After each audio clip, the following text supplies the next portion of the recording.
সময় ১৫ বছর পর। স্থান ঢাকা আন্তর্জাতিক বিমানবন্দর।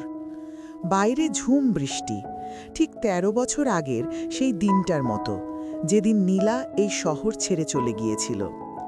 ২২ বছরের এক তরুণী এক হাতে ট্রলি আর অন্য হাতে অদৃশ্য সেই শেষ বইটা নিয়ে এয়ারপোর্টের গেটে দাঁড়িয়ে আছে। তার নাম রোদেলা। পরনে টকটকে নীল শাড়ি, ঠিক যেমনটা তার মা নীলা এককালে পরতেন। রোদেলার চোখের মণিতে অদৃশ্য সেই গভীরতা, আর চিবুকের গড়নে নীলার সেই আভিজাত্য। নীলা আর নেই। ৩ বছর আগে ক্যান্সারের কাছে হার মেনেছেন তিনি। মারা যাওয়ার আগে মেয়ের হাতে একটা জমানো ডায়েরি আর অদৃশ্য সেই নীল খামটা দিয়ে বলেছিলেন, মা, এই মানুষটা আমাকে সারা জীবন শুধু দিয়েই গেছে, কোনো দিন কিছু চায়নি। কিন্তু তার একটা নীরব ইচ্ছে ছিল, তোকে অন্তত একবার দেখার। আমি জীবদ্দশায় পারিনি মা, তুই যাস, আমার অসম্পূর্ণ ক্ষমাটুকু তার স্মৃতির চরণে দিয়ে আসিস। রোদেলা আজ এসেছে তার মায়ের সেই অসমাপ্ত অধ্যায়ের শেষ খুঁজতে। সে আজ কোনো পর্যটক হিসেবে আসেনি, এসেছে এক ঋণী সত্তা হিসেবে। ট্যাক্সি নিয়ে রোদেলা সোজা চলে এলো ঢাকার উপকণ্ঠে একটি শান্ত অনাথাশ্রমে, যার নাম নীলাঞ্জনা স্মৃতিনিবাস। অদৃশ্য সব বইয়ের রয়্যালিটি আর জমানো টাকায় এই আশ্রমটি গড়ে তোলা হয়েছে তার ওসিয়াত অনুযায়ী। চারপাশটা সবুজে ঘেরা, আর মাঝখানে একটা সুন্দর সাদা দালান। আশ্রমের গেটে পা রাখতেই রোদেলার বুকটা ধক করে উঠল। মনে হলো এক অদৃশ্য মায়ার টানে সে আষ্টপিষ্টে জড়িয়ে যাচ্ছে। একজন প্রবীণ কেয়ারটেকার, যার চুলে পাক ধরেছে, তিনি রোদেলাকে দেখে থমকে দাঁড়ালেন। তার হাতে একটা চাবির তোড়া। আপনি কি রোদেলা আম্মু? বৃদ্ধের গলায় বিস্ময় আর আবেগ। রোদেলা অবাক হয়ে তাকালো। আপনি জানলেন কি করে? আমি তো কাউকে আসবো বলে জানাইনি। বৃদ্ধের চোখে জল চিকচিক করে উঠল। অদ্রি বাবা মরার আগের দিনগুলোতে শুধু এই বারান্দায় বসে গেটের দিকে চেয়ে থাকতেন। বলতেন, রহমত চাচা, একদিন একটা মেয়ে আসবে যার মুখটা নীলার মতো, কিন্তু চোখগুলো হবে আমার স্বপ্নের মতো। সে এলে তাকে বলো তার বাবা তার জন্য একটা জমানো পৃথিবী রেখে গেছে। বৃদ্ধ রোদেলাকে নিয়ে গেলেন অদ্রির ব্যক্তিগত লাইব্রেরিতে। ঘরটা ঠিক সেভাবেই গোছানো আছে। টেবিলের ওপর একটা কালির দোয়াত, কিছু কলম আর একগুচ্ছ শুকনো অপরাজিতা। দেওয়ালে অদ্রির একটা বড় পোর্ট্রেট টাঙানো। মানুষটার চোখের দিকে তাকালে বোঝা যায় কি গভীর এক মহাসাগর পরিমাণ তৃষ্ণা আর একাকিত্ব সেখানে লুকিয়েছিল। বৃদ্ধ আলমারি থেকে একটি পুরনো সেগুন কাঠের বাক্স বের করে দিলেন। রোদেলা ধীর হাতে বাক্সটা খুলল।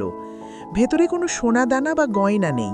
সেখানে আছে কয়েকটা ম্লান হয়ে যাওয়া নীল শাড়ির কুচি, একটা পুরনো ভ্লাপসা হয়ে যাওয়া ব্ল্যাক অ্যান্ড হোয়াইট ফটোগ্রাফ, যেখানে তরুণ অদ্রি আর নীলা পাশাপাশি দাঁড়িয়ে হাসছে, আর একটা ছোট্ট পেন ড্রাইভ।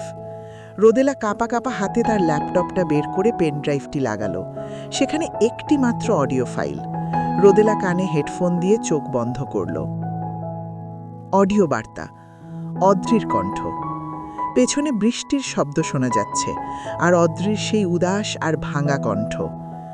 রোদেলা, আমার রাজকন্যা, নামটা আমি ঠিক রেখেছি তো?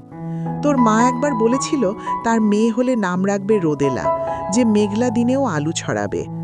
জানি না তুই আমার এই কথাগুলো কোনো দিন শুনবি কি না। যখন তুই এই ভয়েসটা শুনছিস, আমি হয়তো প্রকৃতির সাথে মিশে গেছি। তুই হয়তো ভাবছিস তোর মা আর আমার মিলন হলো না কেন? কে বেশি অপরাধী ছিল? রোদেলা, ভালোবাসায় কেউ অপরাধী হয় না রে মা। তোর মা আমাকে অনেক সময় দিয়েছিল, আমি ভীরু ছিলাম। আমি ভাবতাম ভালোবাসা মানেই তাকে সারা জীবন নিজের করে আগলে রাখা নয়, বরং তাকে তার মতো করে সুখী হতে দেওয়া। তোর মা আমাকে ছেড়ে গেলেও তোকে পৃথিবীর আলোতে এনেছে। তুই তো আমাদেরই সেই হারানো সময়ের শ্রেষ্ঠ ফসল। তোর বেঁচে থাকাই আমার এই বিফল জীবনের একমাত্র সার্থকতা। এই আশ্রমের প্রতিটি শিশুর হাসিতে আমি তোকে খুঁজি, নীলাকে খুঁজি। আমার একটা শেষ অনুরোধ আছে মা। আমার ডায়েরির শেষ পাতাটা এখনো সাদা। আমি লিখেছি শুধু আমাদের বিচ্ছেদ আর হাহাকার। তুই ওখানে একটা সুন্দর ভবিষ্যৎ লিখে দিস। আমাদের গল্পটা যেন মানুষের কাছে শুধু ট্র্যাজেডি না হয়ে এক অম্লিন ত্যাগের মহাকাব্য হয়। ভালো থাকিস আমার না দেখা শ্রেষ্ঠ কবিতা। রোদেলার দু চোখ ফেটে জল নামছে। সে ডায়েরিটা বের করল, যেখানে অদ্রির শেষ লেখা ছিল আমার ভালোবাসার আরেক নাম অপেক্ষা। ঠিক তার নিচে রোদেলা নিজের কলম দিয়ে দৃঢ় হাতে লিখল, বাবা, আজ তোমার সেই অপেক্ষার অবসান হলো। ভালোবাসা কোনোদিন হারে না, সে শুধু রূপ পরিবর্তন করে ফিরে আসে। তোর নীলাবতী হয়তো অভিমানে দূরে সরে গিয়েছিল, কিন্তু সে তার একটুকরো সত্তাকে তোমার ঠিকানায় চিরদিনের জন্য পাঠিয়ে দিয়েছে। এই আশ্রমের প্রতিটি শিশুর মাঝে আমি তোমাকে আর মাকে বাঁচিয়ে রাখব। আজ থেকে এই গল্পের নাম আর অসমাপ্ত নয়, আজ থেকে এটার নাম অমরত্বের পদচ্ছনি। বৃষ্টি থেমে গেছে। বিকেলের রোদে আকাশটা সোনা রং ধারণ করেছে। রোদেলা সেই আশ্রমের বারান্দায় এসে দাঁড়ালো, যেখানে বসে অদ্রি গেটের দিকে চেয়ে থাকতেন। সে অনুভব করল এক পরম শান্তি। পৃথিবীর সব গল্পের শেষটা মিলনে হয় না, কিছু গল্পের শেষ হয় এক বিশাল বিশাল প্রাপ্তিতে, যা বিচ্ছেদের চেয়েও অনেক বেশি শক্তিশালী।